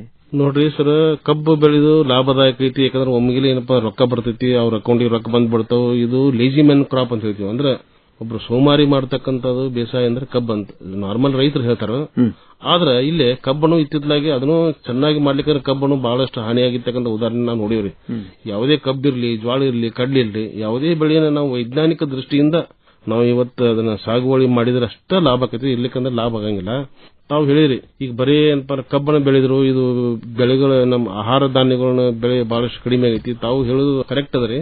ಬಟ್ ಏನ್ ಮಾಡಿದ್ರೆ ರೈತರದಲ್ಲಿ ವಿನಂತಿ ಏನಪ್ಪಾ ಅಂದ್ರೆ, ತಮ್ಮ ಸಂಸಾರಕ್ಕೆ ಎಷ್ಟು ಬೇಕಲ್ಲ ಅಥವಾ ತಮ್ಮ ಸಂಬಂಧಿಕರಿಗೆ ಎಷ್ಟು ಬೇಕು ಅವರಿಗೆ ಈ ಒಂದು ಆಹಾರ ಧಾನ್ಯಗಳನ್ನ ಬೆಳೆಗೆ ಮೀಸಲಾಗಿಡ್ಬೇಕ್ರಿ. ಮೀಸಲಾಗಿಟ್ಟ ಅದಕ್ಕೆ ಹೆಚ್ಚಿಗೆ ಕೀಟೌಷಧ ಆಗಲಿ ಅಥವಾ ಹೆಚ್ಚಿಗೆ ರಾಸಾಯನಿಕಗಳನ್ನ ಬಳಕೆಲಾರದೆ ಮಾಡಿ ಅದನ್ನ ಸಾವಯವ ಪದ್ಧತಿಯಿಂದ ಬೆಳೆದ ತನ್ನ ಫ್ಯಾಮಿಲಿಯವರು, ತಮ್ಮ ಕುಟುಂಬದವರು ಎಲ್ಲರೂ ಅದನ್ನ ಸೇವಿಸಲು ಮಾಡಿದ್ರೆ ಅವ್ರ ಆರೋಗ್ಯನೂ ಚೆನ್ನಾಗಿ ಉಳಿತೈತಿ. ಈಗ ಹತ್ತಿ ಮಧ್ಯೆ ಈಗ ಜೋಳ ಹಾಕಿದ್ರೆ ಹತ್ತಿ ಒಳಗ ಕಡ್ಲಿ ಹಾಕಕ್ ಬರಂಗಿಲ್ಲ. ಹತ್ತಿ ಒಳಗ ಬೆಂಡಿ ಹಾಕ್ತಾರ. ಹತ್ತಿ ಬಿತ್ತನೆ ಮಾಡ್ತಕ್ಕಂಥ ಸಮಯದಲ್ಲಿ ಬೆಂಡಿ ಹಾಕಿಬಿಟ್ಟಂದ್ರೆ ಆ ಹತ್ತಿಗೆ ಬರ್ತಕ್ಕಂತ ಕೀಟಗಳು ಬೆಂಡಿಗೆ ಬಂದ್ ಬಿಡ್ತಾವ್ರಿ. ಅದಕ್ಕೆ ಏನಂತೀವಿ ನಾವು, ಏನಪ್ಪಾ ಇಂಗ್ಲಿಷ್ ಅಲ್ಲಿ ಪ್ರಿಫರೆನ್ಸಿಯಲ್ ಹೋಸ್ಟ್ ಅಂತ ಹೇಳ್ತೀವಿ. ನಾವು ಬೆಂಡಿ ಮೇಲಿದ್ದಂತ ಕೀಟಗಳನ್ನು ಸಂರಕ್ಷಣೆ ಮಾಡಿದ್ರೆ ಸಾಕು, ಹತ್ತಿ ಆರಾಮ ಇರ್ತೈತಿ. ಅದಕ್ಕೊಂದು ಹತ್ತಿಗೆ ಒಂದು ಕೀಟ ಬರ್ತದ್ರಿ, ಯಾವುದು ಸ್ಟೆಮ್ ವಿವಿಲ್ ಅಂತ ಬರ್ತದ್ರಿ. ಅಂದ್ರೆ ಕಾಂಡದ ಒಳಗೆ ಸೇರಿಸತಕ್ಕಂತ ಒಂದು ಕೀಟ. ಅದಕ್ಕೆ ನೀವು ಏನ್ ಔಷಧ ಹೊಡೆದ್ರು ಕಂಟ್ರೋಲ್ ಆಗಿಲ್ಲ. ನೀವು ಬಿತ್ತನೆ ಮಾಡ್ತಕ್ಕಂಥ ಸಮಯದಲ್ಲಿ ಅಲ್ಲಿ ಒಂದು 4 ಸಾಲಿ ಅಥವಾ 5 ಸಾಲಿ ಏನಾದ್ರು ನೀವು ಬೆಂಡಿ ಹಾಕಿದ್ರೆ ಆ ಕೀಟ ಡೈರೆಕ್ಟ್ ಬೆಂಡಿಗೆ ಹೋಗಿಬಿಡ್ತೈತಿ. ಹತ್ತಿಗೆ ಏನೂ ಆಗಂಗಿಲ್ಲ. ಅದಕ್ಕೆ ಇಂಥವೆಲ್ಲ ತಾಂತ್ರಿಕತೆಗಳು. ಮತ್ತೆ ಹತ್ತಿ ಸುತ್ತಮುತ್ತ ಅಲಸಂದಿ ಹಾಕಿವಿ ನಾವು ನಮ್ಮ ಮಾಲ್ಮೀದಲ್ಲಿ. ಯಾಕಂದ್ರೆ ಈಗ ಹತ್ತಿಗೆ ಬರ್ತಕ್ಕಂಥ ರಸಹೀರ ಕೀಟಗಳು, ಏನ್ ಸಕಿಂಗ್ ಇನ್ಸೆಕ್ಟ್ಸ್ ಅಂತ ಹೇಳ್ತಿಲ್ಲ, ರಸವನ್ನ ಹೀರತಕ್ಕಂಥ ಕೀಟಗಳು ಹತ್ತಿಗೆ ಹೋಗೋ ಬದ್ಲಿ ಅಲಸಂದಿ ಹೋಗ್ತಾವ್ರಿ. ಹಿಂಗಾಗಿ ನಮ್ಮ ಹತ್ತಿ ಸೇಫ್ ಆಗಿರ್ತದ್ರಿ. ಆಮೇಲೆ ಇಂಥವೆಲ್ಲ ನಾವು ಸ್ವಲ್ಪ ತಾಂತ್ರಿಕತೆಗಳನ್ನ ಲೋ ಕಾಸ್ಟ್ ಇಂಥವೆಲ್ಲ ನಾವು ತಾಂತ್ರಿಕತೆ ಅಳವಡಿಸಿ ಸ್ವಲ್ಪ ಆದಷ್ಟು ಕೀಟನಾಶಕ ಮೇಲೆ ಅವಶ್ಯಕತೆ ಇತ್ತಂದ್ರೆ ಮಾಡೋಣ. ಬಟ್ ಅದ್ರ ಮೇಲೆ ಅವಲಂಬನೆ ಆಗೋದು ಕಡಿಮೆ ಮಾಡಿದ್ರೆ ನಮ್ಮ ಒಕ್ಕಲ್ತನ ಉಳಿತೈತಿ, ನಮ್ಮ ಮನುಷ್ಯನ ಆರೋಗ್ಯನೂ ಚೆನ್ನಾಗಿ ಉಳಿತೈತಿ. ಡಾಕ್ಟರ್ ಬೆಣಿಗೆ ಅವರೇ, ನಮ್ಮ ರೈತರನ್ನ ಸಶಕ್ತನನ್ನಾಗಿ ಮಾಡೋದು ಹಿಂಗಾರಿ ಪೀಕ್. ಮಾರ್ಚ್ ಏಪ್ರಿಲ್ ನಂತರ ಏನು ಅವಕ ಒಟ್ಟುವಾಗ ಅವರಿಗೆ ಮುಖದಲ್ಲಿ ಸಂತೋಷ ಕಾಣಬೇಕು. ಅದಕ್ಕೆ ಹೇಳ್ರಿ, ಬಂತಂದ್ರೆ ಭಾರತ ನೀವು ಹೋತಂದ್ರೆ ಹೋಳಿ ಅಂತ ಯಾಕೆ ಮಾಡ್ಯಾರ ರೈತರು. ಆ ದೃಷ್ಟಿಯಿಂದ ಹಿಂಗಾರಿನೊಳಗೆ ಈ ರೋಗ ನಿಯಂತ್ರಣ ಮಾಡೋದು ಬಹಳ ಅವಶ್ಯಕತೆ ಅದ. ಅದಕ್ಕೆ ಒಟ್ಟಾರೆ ಕ್ರಮಗಳ ಬಗ್ಗೆ ನಾವು ಚರ್ಚೆ ಮಾಡ್ತಾ ಇದ್ವಿ. ಈಗ ವಾಣಿಜ್ಯೀಕರಣ ಮಾಡಬೇಕು ಅಂತಂದ್ರೆ ಈಗ ಬೆಳೆಗಳನ್ನ ನಾವು ಬೆಳಿತೀವಲ್ಲ, ಈಗ ಎಷ್ಟೋ ಸರಿ ನಾವು ಅನ್ಕೋತೀವಿ ಬದುಗುಂಟ ಕೆಲವೊಂದಿಷ್ಟು ನಾವು ಹಣ್ಣುಗಳ ಗಿಡಗಳನ್ನಾಗ್ಲಿ ಅಥವಾ ಬೇರೆ ಏನಾದ್ರು ಹೂವಿನ ಗಿಡಗಳನ್ನಾಗಿ ಬೆಳೆದ್ರೆ ಖಂಡಿತವಾಗಿ ಕೂಡ ನಮ್ಮ ಮಧ್ಯದ ಪೀಕ್ ಏನಿರ್ತದಲ್ಲ, ಮುಖ್ಯವಾದ ಪೀಕ್, ಅದು ಸಂರಕ್ಷಿತವಾಗಿ ಉಳಿತದೆ. ಅಂದ್ರೆ ರೋಗ ಪೀಡಿತ ಆಗದಂಗೆ ಉಳಿತದೆ. ಯಾಕಂದ್ರೆ ಅದನ್ನೆಲ್ಲ ಆಕರ್ಷಿಸಲಿಕ್ಕೆ ನೀವು ಹೇಳಿದಂಗೆ ಈ ತರ ಒಂದು ಹಣ್ಣಿನ ಗಿಡಗಳು ಕೂಡ ಬೆಳಿಲಿಕ್ಕೆ ಸಾಧ್ಯ ಇತ್ತು ಅಂದ್ರೆ ಅನುಕೂಲ ಆಗ್ತದೆ. ಹೀಗೆ ಬದುವಿನ ರಕ್ಷಣೆ ಆಯ್ತು ಮಾಡಿದಂಗ, ಆಮೇಲೆ ನೀರಿನ ಒಂದು ಸಂರಕ್ಷಣೆನೂ ಆಗ್ತದೆ. ಮಣ್ಣು ಮತ್ತು ನೀರಿನ ರಕ್ಷಣೆನೂ ಬಹಳ ಅವಶ್ಯಕತೆ ಅದ. ಆ ನಿಟ್ಟಿನೊಳಗೆ ಈ ರೋಗ ನಿಯಂತ್ರಣ ಮಾಡಲಿಕ್ಕೆ ಮತ್ತೆ ಏನೇನು ಕ್ರಮಗಳು ಈ ತರ? ಈಗ ಹಿಂಗಾರಿ ಒಳಗ ಈಗ ಮಾವು ಇನ್ನ ಅಕ್ಟೋಬರ್ದಲ್ಲಿ ಫ್ಲವರಿಂಗ್ ಆಗಲಕ್ಕೆ ಚಾಲು ಆಗೈತಿ. ಯಾಕಂದ್ರೆ ತಂಪಾದ ವಾತಾವರಣ ಚಾಲು ಆತಿಲ್ಲ, ಮಾವಿಗೆ ಹೂ ಅದಕ್ಕೆ ಮೊಗ್ಗು ಬರ್ಲಿಕ್ಕೆ ಹೂ ಆಗಲಕ್ಕೆ ಚಾಲು ಆಗೈತಿ. ಮಾವಿಗೆ ಬರ್ತಕ್ಕಂಥದ್ದು ಮುಖ್ಯವಾದ ಕೀಡ ಅಂದ್ರೆ ಒಂದು ಬೂದಿ ರೋಗ ಅಂತ ಬರ್ತದ್ರಿ. ಬೂದಿ ರೋಗದ ಜೊತೆಗೆ ಒಂದು ದ್ವಾಮಿ ಅಂತ ಬರ್ತದ್ರಿ. ಅಂದ್ರೆ ರಸವನ್ನು ಹೀರ್ತಕ್ಕಂತ ಒಂದು ಹಾಪರ್ಸ್ ಅವು ಎರಡೂ ಜೋಡಿಯಾಗಿ ಬಂದು ಅಂದ್ರೆ ಮೊದಲ ಮಾವಿನಲ್ಲಿ 1,000 ಹೂವಿನಲ್ಲಿ ಕಾಯಿ ಆಗೋದು ಕೇವಲ 2 ಅಥವಾ 3, 1000ದಲ್ಲಿ 0.02 to 0.3% ಅಂತ ಹೇಳ್ತೀವಿ. ಅದ್ರಾಗ ಇವು ಎಲ್ಲ ಸೂಚಿ ರೋಗ ಮತ್ತು ದ್ವಾಮಿಗಳು ಬಂದ ಇವು ಎಲ್ಲ ಸೂಚಿ ಉದುರಿದು ಅಂದ್ರೆ ಕಂಪ್ಲೀಟ್ ಎಲ್ಲ ಬೆರಣ ಆಗಿಬಿಡ್ತೈತಿ. ಆದ್ರಿಂದ ಇಂಥವೆಲ್ಲ ರೋಗಾಣುಗಳಿಗೆ ಕೆಲವೊಂದು ಶಿಲಿಂದ ಬರ್ತಕ್ಕಂಥ ರೋಗಾಣುಗಳು ನಾವು ಮುಂಜಾಗ್ರತೆಯಾಗಿ ನಾವು ಹೊಲದಲ್ಲಿ ಅಡ್ಡಾಡಬೇಕು. ಯಾವ್ದಾರ ಅದು ರೋಗದ ಚಿಹ್ನೆ ನೋಡ್ಕೊಂಡು ನಾವು ಇಮಿಡಿಯೇಟ್ಲಿ ಸ್ಟೆಪ್ ಏನಪ್ಪ ಮಾಡಬೇಕು. ಈಗ ಚೀಪ್ ಅಂಡ್ ಬೆಸ್ಟ್ ಔಷಧಗಳಿದಾವ್ರಿ. ನೀರಿನಲ್ಲಿ ಕರಗತಕ್ಕಂಥ ಗಂಧಕ 80% ಅಂತ ಇದೆ. ಸಾಕಷ್ಟು ಮಾರ್ಕೆಟ್ದಲ್ಲಿ ಎಲ್ಲ ಸಿಗ್ತಾವ್ರಿ. 1 ಲೀಟರ್ ನೀರಿಗೆ 3 ಗ್ರಾಮ್ ನಾವು ಹೇಳ್ತೀವಿ. ಒಂದು ಮಾವಿನ ಗಿಡಕ್ಕೆ ಸ್ಪ್ರೇ ಮಾಡ್ಬೇಕಾದ್ರೆ ಒಂದ್ 15 ವರ್ಷ ಮೇಲೆ ಇತ್ತಂದ್ರೆ 12 ಲೀಟರ್ ಹೋಗ್ಬೇಕ್ರಿ ಒಂದ್ ಗಿಡಕ್ಕೆ. 12 ಲೀಟರ್ ಅಂದ್ರೆ ಆ ರೀತಿ ನಾವು ಲೆಕ್ಕ ಹಾಕಿ ಸರಿಯಾಗಿ ಏನಪ್ಪಾ ಅಂದ್ರೆ ಸ್ಪ್ರೇ ಮಾಡಿದ್ರೆ ಬೂದಿ ರೋಗ ಹಾಕೈತಿ. ಮತ್ತೆ ಎಲ್ಲರ ದ್ವಾಮಿಗಳನ್ನು ಸಿಕ್ಕಾಪಟ್ಟೆ ಇದ್ರೆ ಮಾವಿನಲ್ಲಿ ದ್ವಾಮಿಗಳು ಆತಂದ್ರೆ ದೂರಿಂದ ನೋಡಿದ್ರೆ ಎಲಿಗಳ ಮೇಲೆ ಮಿಂಚು ಕಾಣ್ತದ್ರಿ. ನೀವು ಕಂಟ್ರೋಲ್ ಮಾಡ್ಲಿಕ್ಕೆ ಎಲ್ಲ ಒಂಥರ ಜೋಣಿ ಗತಿ, ಒಂಥರ ಬೆಲ್ಲದ ಗತಿ. ಅದು ರಸ ಏನ್ ಮಾಡ್ತೈತಿ ಅಂದ್ರೆ ಕೀಟ ತನ್ನ ಮಲಮೂತ್ರ ವಿಸರ್ಜನೆ ಮಾಡ್ತದ್ರಿ. ಮಲಮೂತ್ರ ವಿಸರ್ಜನೆ ಅದು ಸಿಹಿ ಇರ್ತದ್ರಿ. ಅವಾಗ ವಾತಾವರಣದಲ್ಲಿ ಆರ್ದ್ರತೆ ಇತ್ತಂದ್ರೆ ಅವು ವಾತಾವರಣದಲ್ಲಿ ಇದ್ದಂತ ಕೆಲವೊಂದು ಸೂಕ್ಷ್ಮಾಣು ಜೀವಿಗಳು ಆ ಎಲಿಗಳ ಮೇಲೆ ಬೆಳೆದ ಶೂಟಿ ಮೋಲ್ಡ್ ಅಂದ್ರೆ ಎಲಿಗಳ ಮೇಲೆ ಅದು ಒಂಥರ ಕಪ್ಪು ಒಂದು ಲೇಯರ್ ಏನಪ್ಪಾ ಫಾರ್ಮೇಶನ್ ಆಗಿ ದ್ವಿತೀಯ ಸಂಶ್ಲೇಷಣೆಗೆ ನಿಂತು ಹೋಗದ್ರಿ. ಈ ರೀತಿಯಾಗಿ ಮಾವಿನಲ್ಲಿ ಕಾಯಿಗೊಳಿಸೋದು ದೊಡ್ಡವಾಗಿಲ್ಲ. ಇದು ಕೀಟದ ಪ್ರಭಾವ. ಆದ್ರಿಂದ ನಾವು ಮಾವಿನಲ್ಲಿ ಕೀಟ ಮತ್ತು ರೋಗ ಎರಡೂ ಏನಪ್ಪಾ ಹತೋಟಿ ಮಾಡ್ಬೇಕಾದ್ರೆ ನಾವು ಒಂದು ಸೂಕ್ತ ಶಿಲೀಂಧ್ರನಾಶಕ ಮತ್ತು ಒಂದು ಸೂಕ್ತವಾದ ಒಂದು ಕೀಟನಾಶಕ ಎರಡೂ ಜೊತೆಗೆ ಹಾಕಿ ನಾವು ಸ್ಪ್ರೇ ಮಾಡಬೇಕು. ಮತ್ತೊಂದೇನಪ್ಪಾ ಅಂದ್ರೆ ರೈತರಲ್ಲಿ ಕೆಲವೊಂದು ಸಮಸ್ಯೆ ಅಂದ್ರೆ ಹೂಗಳು ಉದುರ್ತಕ್ಕಂತ ಸಮಸ್ಯೆ, ಸಣ್ಣ ಮಿಡಿಗಾಯಿ ಉದುರ್ತಕ್ಕಂತ ಸಮಸ್ಯೆ ಬರ್ತದೆ. ಅದಕ್ಕೆ ಏನ್ ಮಾಡಬೇಕು, ಕೆಲವೊಂದಿಷ್ಟು ಬೆಳೆಗಳಲ್ಲಿ ಹಾರ್ಮೋನದ ಕೊರತೆ ಇರ್ತದ್ರಿ. ನಮ್ಮಲ್ಲಿ ಪ್ಯಾಟ್ಯಾಗ್ ಸಿಗ್ತಕ್ಕಂಥದ್ದು ಏನಪ್ಪಾ ಅಂದ್ರೆ ಅಲ್ಫಾ ನೆಪ್ತಲಿನ್ ಅಸಿಡಿಕ್ ಆಸಿಡ್ ಅಂತ ಸಿಗ್ತದ್ರಿ. ಅದು ಮಾರುಕಟ್ಟೆಯಲ್ಲಿ ಪ್ಯಾನೋಪಿಕ್ಸ್ ಸಿಗ್ತೈತ್ರಿ. 1 ಲೀಟರ್ ನೀರಿಗೆ 0.25 ml ಅಷ್ಟು ಆ ಕೀಟನಾಶಕ ಮತ್ತು ಶಿಲೀಂಧ್ರನಾಶಕ ಜೊತೆಗೆ ಕುಡಿಸಿದ್ರೆ ಹೂ ಕಾಯಿ ಉದುರುದನ್ನು ಕಡಿಮೆ ಆಕೈತಿ, ಕೀಟಾನು ಕಡಿಮೆ ಆಕೈತಿ, ರೋಗಾನು ಕಡಿಮೆ ಆಕೈತಿ. ಯಾಕಂದ್ರೆ ಇದು ಮಸ್ಟ್ ಅಂಡ್ ಸುಡ್ರಿ. ನೀವು ಅದನ್ನ ಮಾಡಲಿಲ್ಲ ಅಂದ್ರೆ ನೀವು ಮಾವು ಬೆಳಿಲಿಕ್ಕೆ ಅಸಾಧ್ಯ. ಯಾಕಂದ್ರೆ ಹಿಂಗಾರಿ ಒಳಗ ಮುಖ್ಯವಾದ ಬೆಳೆ ಮಾವು. ಇನ್ನು ಎರಡನೇದಾಗಿ ಕಬ್ಬಿನಲ್ಲಿ ನೋಡ್ರಿ ಒಂಥರ ವಿಚಿತ್ರವಾದ ರೋಗಾಣುಗಳು ಬಂದವಿ. ಈ ಕಬ್ಬು ಅಂದ್ರೆ ಮುಂಗಾರಿಗೆ ಹಾಕ್ತಾರ, ಹಿಂಗಾರಿ ಹಾಕ್ತಾರ, ಬೇಸಿಗೆ ಹಾಕ್ತಾರ. ಕಬ್ಬಿಗೆ ಸೀಸನ್ ಇಲ್ಲ.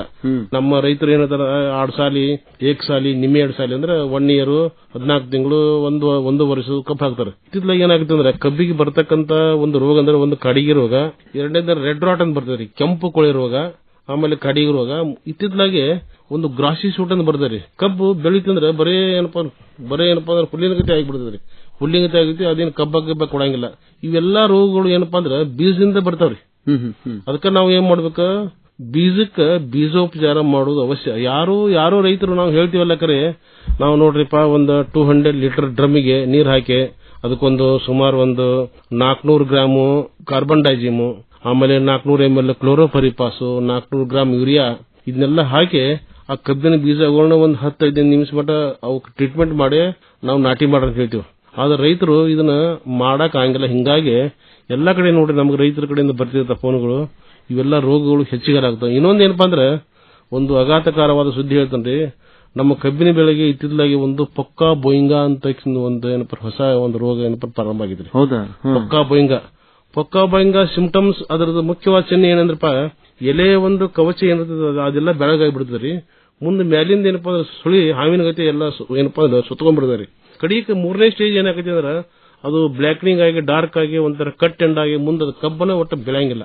ಇದು ಇತ್ತಿದ್ಲಾಗೆ ಈ ಕಡೆ ಮುಧೋಳ ತಾಲೂಕ, ಈ ಕಡೆ ಬಾಗಲಕೋಟೆ ಡಿಸ್ಟ್ರಿಕ್ಟ್, ಬೆಳಗಾವಿ ಡಿಸ್ಟ್ರಿಕ್ಟ್ ಎಲ್ಲಾ ಬೆಳೀತಕ್ಕಂತ ಕಬ್ಬಿನಲ್ಲಿ ಇದು ರೋಗ ಏನಪ್ಪಾ ಕಾಣಿಸೈತ್ರಿ. ಇನ್ನೊಂದು ನಮ್ಮ ಇತ್ತೀಚಿನ ಒಂದು ಸಂಶೋಧನಾ ಪ್ರಕಾರ ಇದ ರೋಗ ಗೊಂಜಾಳಗಳು ಬಂದೈತ್ರಿ, ಪಕ್ಕಾ ಭಂಗ.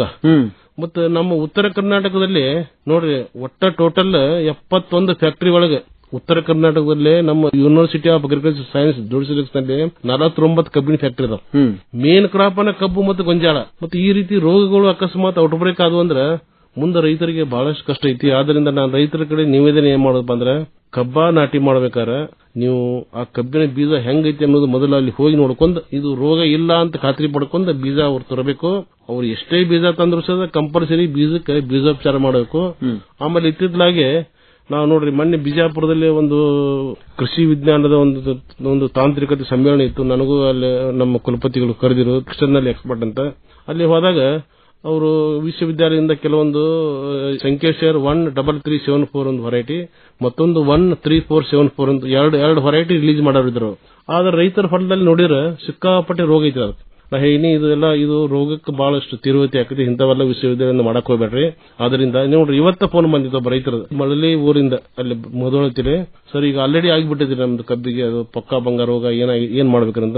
ಅದಕ್ಕೆ ಪಕ್ಕಾ ಭಂಗ ರೋಗ ಮೊದಲ ಬೀಜೋಪಚಾರ ಮಾಡಬೇಕು, ಬೀಜೋಪಚಾರ ಕಂಪಲ್ಸರಿ ಮಾಡಬೇಕು. ಮೂರನೇದೇನ ಏನಪ್ಪಾ ಅಂದ್ರೆ ಈಗ ಆಲ್ರೆಡಿ ನಾಟಿ ಮಾಡಿದ್ರಂದ್ರ ಬೀಜೋಪಚಾರ ಇಲ್ಲಾರ್ದ ನಾಟಿ ಮಾಡಿರ್ತಾರೆ. ಈಗ ಆಲ್ರೆಡಿ ರೋಗ ಆಗಿರ್ತೈತಿ. ಈಗ ರೋಗ ಆಗಿತ್ತಂದ್ರ ಕಾರ್ಬನ್ ಡೈಜಿಮ್ ಅಂತ ಒಂದು ಔಷಧ ಅದ್ರಿ, ಪೌಡರ್ ಸಿಗ್ತದ್ರಿ. 1 ಲೀಟರ್ ನೀರಿಗೆ 2 ಗ್ರಾಮ್ ಹಾಕಿ ನಾವು ಸಿಂಪರಣೆ ಮಾಡಬೇಕು. ಇದು ಒಂದ ಸರ್ತಿ ಸಿಂಪರಣೆ ಮಾಡಿದ್ರೆ ಕಂಟ್ರೋಲ್ ಆಗಂಗಿಲ್ಲ, ಕನಿಷ್ಠ ಅಂದ್ರೆ 3 ಸರ್ತಿ ಮಾಡ್ಬೇಕ್ರಿ. ಮತ್ತೊಂದು ಅಜಾಕ್ಸಿಸ್ಟ್ರಾಬಿನ್ ಪ್ಲಸ್ ಟೆಬುಕೊನಜಾಲ್ ಅಂತ ಮತ್ತೊಂದು ಕಾಂಬಿನೇಷನ್ ಪ್ರಾಡಕ್ಟ್ ಅದ್ರಿ, ಅದು ಮಾರ್ಕೆಟ್ ದಲ್ಲಿ ಸಿಗುತ್ತದ್ರಿ. ಅದು 1 ml 1 ಲೀಟರ್ ನೀರಿಗೆ. ಮತ್ತೆ ಇತ್ತಿದ್ಲಾಗೆ ಮಹಾರಾಷ್ಟ್ರದಿಂದ ಒಂದು copper oxy chloride plus Agrimycin ಅಂತ ಒಂದು ಕಾಂಬಿನೇಷನ್ ಪ್ರಾಡಕ್ಟ್ ಐತ್ರಿ. ಇಂಥವೆಲ್ಲ ಮಾಡಿ ನಾವು 3 ಸತಿ ಸಿಂಪರಣೆ ಮಾಡಿರಂದ್ರ ಈ ಪಕ್ಕ ಭಂಗ ರೋಗವನ್ನು ಯಶಸ್ವಿ ಮಾಡಬೇಕು. ಇರ್ಲಿಕ್ಕಂದ್ರ ಈಗ ಕಬ್ಬಿನ ರೋಗ ಗೊಂಜಾಳಕ್ಕೆ ಬರ್ತೈತಿ, ಗೊಂಜಾಳ ರೋಗ ಕಬ್ಬಿಗೆ ಬರ್ತೈತಿ ಅನ್ನೋದಕ್ಕಂತ ಇನ್ನೂ ಸಂಶೋಧನೆ ಆಗ್ತಾ ಇದಾರೆ. ಅದ್ರ ಸಂಬಂಧ ಇದು ಗಂಭೀರವಾದ ವಿಷಯ, ಬಹಳ ಎಚ್ಚರಿಕೆ ವಹಿಸಬೇಕು. ಈಗ ಗೊಂಜಾಳ ರೋಗ ಬಹಳ ಜನ ರೈತ ಬಾಂಧವರು ಅನುಭವಿಸ್ತಾ ಇದ್ದಾರೆ. ಅದು ಪಕ್ಕ ಭಂಗನೇ ಇರಬೇಕು. ಅದಕ್ಕೆ ನೋಡ್ರಿ ಯಾವಾಗ್ಲೂ ಕೂಡ ಹಿಂಗಾರಿ ಬೆಳಿಬೇಕು ಅಂತ ನೀವು ಅನ್ಕೊಂತೀರಿ. ಇವೆಲ್ಲ ವಿಷಯಗಳನ್ನ ನಾವು ಲಕ್ಷ್ಯ ಹರಿಸಿ, ಯಾಕಂದ್ರೆ ಮೊದಲು ರೋಗರಹಿತ ಬೀಜಗಳನ್ನು ತೆಗೆದುಕೊಂಡ್ಬರೋದು ಬಹಳ ಮುಖ್ಯ. ಮತ್ತೆ ಆಮೇಲೆ ಅದಕ್ಕೆ ಬೀಜೋಪಚಾರ ಮಾಡಬೇಕು.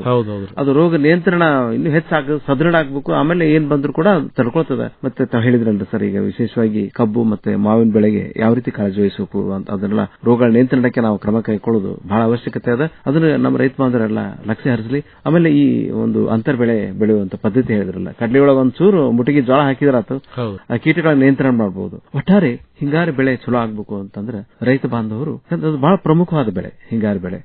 ನಮಗೊಂದು ಬೆನ್ನೆಲುಬು ರೈತನಿಗೆ ಅಂತ ಹೇಳ್ಬೋದು. ಆ ನಿಟ್ಟಿನೊಳಗೆ ಉತ್ತಮವಾದ ಬೆಳೆ ಬೆಳಿಬೇಕು ಅಂತಂದ್ರೆ ಇವೆಲ್ಲ ವಿಷಯಗಳನ್ನು ಗಮನದಲ್ಲಿ ಇಟ್ಕೊಳ್ಳಿ. ಡಾಕ್ಟರ್ ವಿ.ಐ. ಬೆಣಗಿ ಅವರೇ, ಯಾವ ರೋಗಗಳು ಬರ್ತಾವ ಅನ್ನೋದನ್ನು ಬಹಳ ಸೂಕ್ಷ್ಮವಾಗಿ ಅವಲೋಕಿಸಿದ್ರಿ. ಇದನ್ನ ನಾವು ರೈತ ಬಾಂಧವರು ಅರ್ಥ ಮಾಡ್ಕೊಳ್ಳಿ, ಉತ್ತಮ ಬೆಳೆ ಬೆಳೀಲಿಕ್ಕೆ ಪ್ರಯತ್ನ ಮಾಡಲಿ. ವಿಶೇಷವಾಗಿ ಕೃಷಿ ಮೇಳದೊಳಗೆ ಇವೆಲ್ಲ ವಿಷಯಗಳನ್ನ ಹೆಚ್ಚು ಮನನ ಮಾಡ್ಕೊಂಡಿದ್ದಾರೆ ಅವರು. ಇನ್ನು ನಾಳೆನೂ ಕೂಡ ಕೃಷಿ ಮೇಳ ಇದೆ, ಇನ್ನು ಹೆಚ್ಚು ಅದರ ಲಾಭ ಪಡ್ಕೊಳ್ಳಿ ಅಂತ ಆಶೆ ಮಾಡ್ತಾ ಇಲ್ಲಿಯವರು ಬಂದು ನಮ್ಮ ಜೊತೆಗೆ ಬಹಳ ವಿಸ್ತೃತವಾಗಿ ಹಿಂಗಾರಿ ಬೆಳೆ ಸಂದರ್ಭದೊಳಗೆ ಏನು ನಾವು ರೋಗಗಳ ನಿಯಂತ್ರಣ ಮಾಡಬೇಕಾದ್ರೆ ಏನ್ ಮಾಡಬೇಕು ಅನ್ನೋದ್ರ ಬಗ್ಗೆ ವಿಸ್ತೃತ ಚರ್ಚೆ ಮಾಡಿದ್ರಿ. ನಮ್ಮೆಲ್ಲ ಆತ್ಮೀಯ ಬಾಂಧವರ ಪರವಾಗಿ, ರೈತ ಬಾಂಧವರ ಪರವಾಗಿ ಹೃತ್ಪೂರ್ವಕ ಧನ್ಯವಾದಗಳು, ಅಭಿನಂದನೆಗಳು. ಈ ಕೃಷಿ ಶೋಧನೆ ಸಾಧನೆ ಕಾರ್ಯಕ್ರಮ ಮತ್ತೆ ಇದೇ ರೀತಿ ಯಶಸ್ವಿಯಾಗಿ ಮೂಡಿಬರಲಿ ಅಂತ ನಾವು ಆಶೆ ಮಾಡ್ತೀವಿ.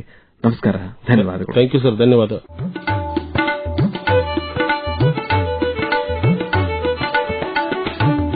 2024ರ ಕೃಷಿ ಮೇಳದ ಪ್ರಯೋಜನಗಳು ಮತ್ತು ಹಿಂಗಾರು ಬೆಳೆಗಳಲ್ಲಿ ರೋಗ ನಿರ್ವಹಣೆ, ಧಾರವಾಡದ ಕೃಷಿ ವಿಶ್ವವಿದ್ಯಾಲಯದ ನಿವೃತ್ತ ಕುಲಪತಿಗಳು ಮತ್ತು ಕೃಷಿ ವಿಜ್ಞಾನಿ ಡಾಕ್ಟರ್ ವಿ.ಐ. ಬೆಣಗಿ ಅವರೊಂದಿಗೆ ನಡೆಸಿದ ಸಂದರ್ಶನ ಇದುವರೆಗೂ ಪ್ರಸಾರವಾಯಿತು.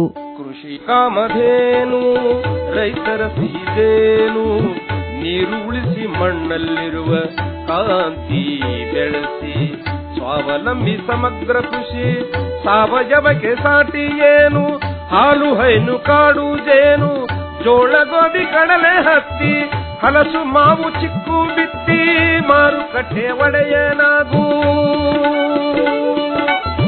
ಜೀವನದಿಯ ಜಯಿಸಿ ಬೀಗು.